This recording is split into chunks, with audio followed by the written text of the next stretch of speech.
So what are the first financial steps to take before relocating from the US overseas? One thing to do is to check that the bank and brokerage firm you deal with will still deal with you, because many US brokerage firms and banks won't deal with you when you leave the United States. Also, check that you can log into your accounts. Two-factor authentication is sometimes a problem. And then finally, you'll need to get money back and forth somehow if you're dealing, say, in euros rather than dollars, but your savings are in dollars. So a currency transfer service like Wise or MoneyCorp or OFX is usually a better way of moving money around than through banks, which can charge very high fees and give you poor exchange rates. And then finally, if you have a house to sell in the US, quite often it's better to sell it before you leave the US, while you're still a US tax resident, because in the US we get a capital gains tax exemption, but that isn't necessarily the case in other countries. So selling that house might create a tax gain issue for you if you're already a tax resident in your new country. How do tax treaties between the US and your new country impact your finances? Well, first of all, tax treaties are supposed to eliminate double taxation. That's the whole point behind them. And so tax treaties should actually help you with your finances. But in some cases, there are nuances to these treaties that you have to be aware of. So most income will be taxed in your country of residency, with the exception of things like Social Security, government benefits, that kind of a thing. However, some accounts may not be tax deferred in your country of residency. So for example, if you have a Roth account in the US, a Roth account is generally not mentioned in tax treaties, and so it is considered a taxable account in another country, and that can be a rude awakening for you because you're expecting that money to come out tax-free from the Roth account. Similarly, it might work the other way. For example, an ISA account in the UK is not considered tax deferred for US tax reporting purposes. What role does foreign bank account reporting play in your situation? Well, so first of all, there's FBAR reporting, which is on amounts over $10,000. If you have amounts in aggregate in your foreign financial accounts over $10,000, then you have to report on what's called an FBAR form to the US Treasury Department.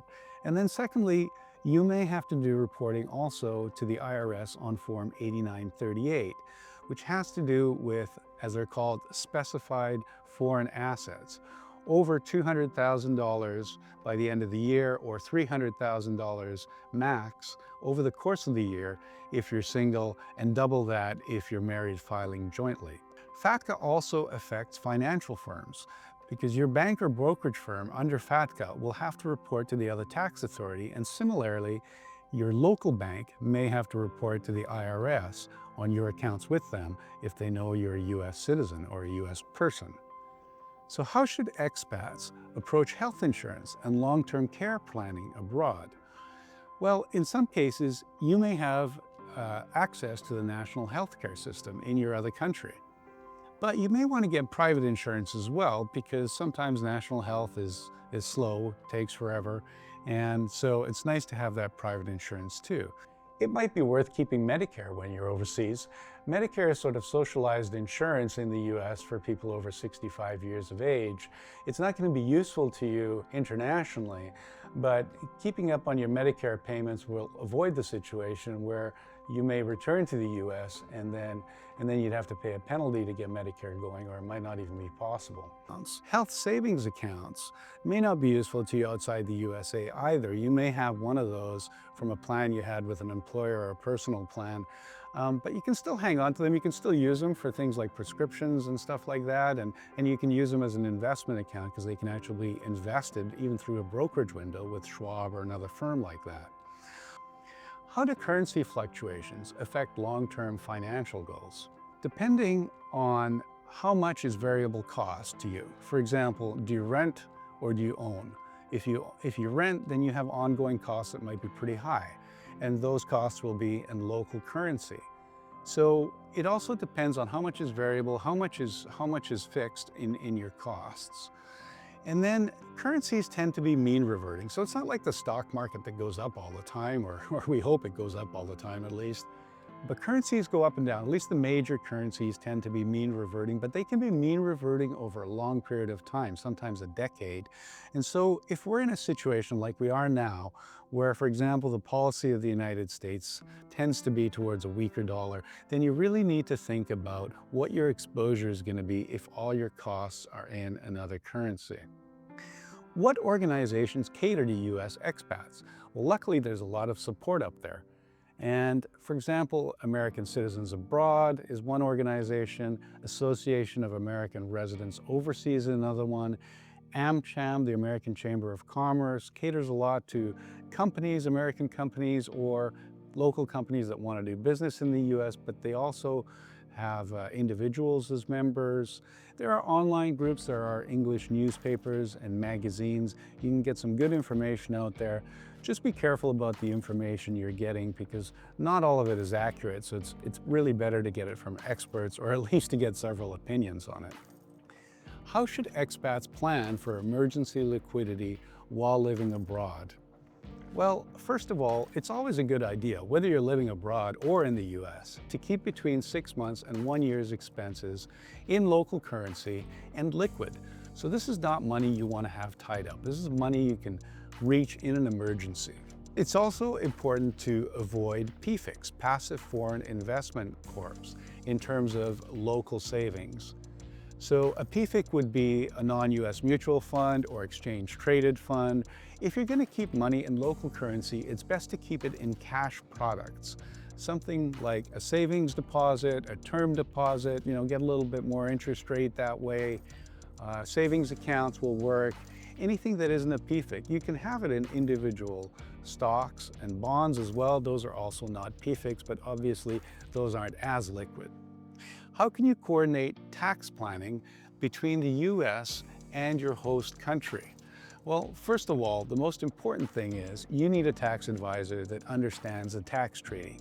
It isn't sufficient typically to have one tax advisor in the US and one locally because neither of those may understand the tax treaty, and that's the key to the whole issue for you tax-wise as a US expat.